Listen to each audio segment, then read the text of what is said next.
KZN Christian Council wants financial support from government due to the lockdown. It says some religious leaders are struggling because of the ban on large gatherings. It says it will also propose a plan to gradually reopen churches. For more on this, we are joined by the Council's chairperson, Cardinal Wilfred Napier, talking to us from Durban this morning. Very good morning to you. Tell us what you want to see happen. Well, what we have brought before the Premier, and I believe the Council of Churches, as South African Council of Churches has done the same with the President, was quite simply just to bring the plight of those ministers and pastors who depend solely on the holding of services for their income and their livelihood. And unless they are to get that livelihood from somewhere else, they're going to be in dire straits like many other people who have lost their jobs or lost their income. And we're simply bringing that point together because we gathered as clergymen with the Premier and in case of the SACC with the President. That is really what we're looking for. Can you give me a sense of how many people are affected by this? How many people are really struggling? I've just come from a meeting at KwaZulu-Natal. We have not got a list as such, a total number.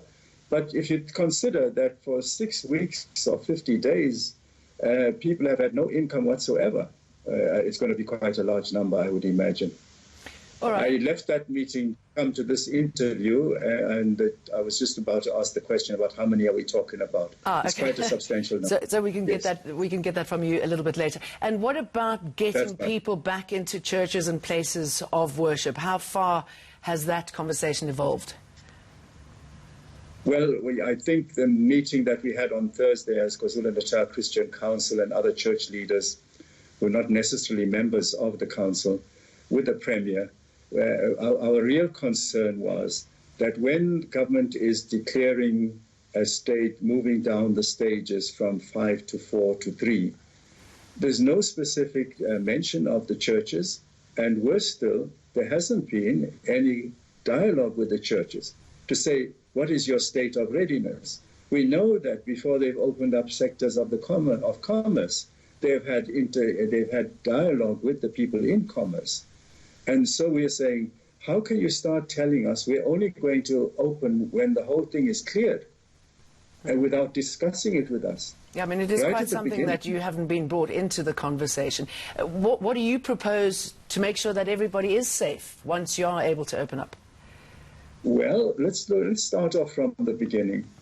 When the state of disaster was declared, we were given very clear measures that had to be implemented, and one of them was no more than 100 people in a congregation at any time. Secondly, there would be sanitizing, there'd be social distancing, there'd be washing of hands. At that stage, they were not talking about masks and some other precautions that have come into vogue since then. We implemented those. We had just one Sunday in which we did it, but at least it was a trial run when we saw what we could and what we could not do. We would build upon that experience to move forward. Now we've got the masks and we've got other information as well as to what can be done.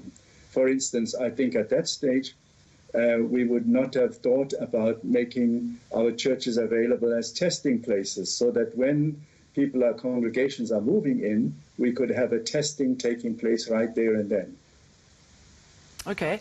And how is this leaving your congregation? I mean, those sound like strong, solid health proposals, but not being able to go to church and being able to worship under some sort of leadership.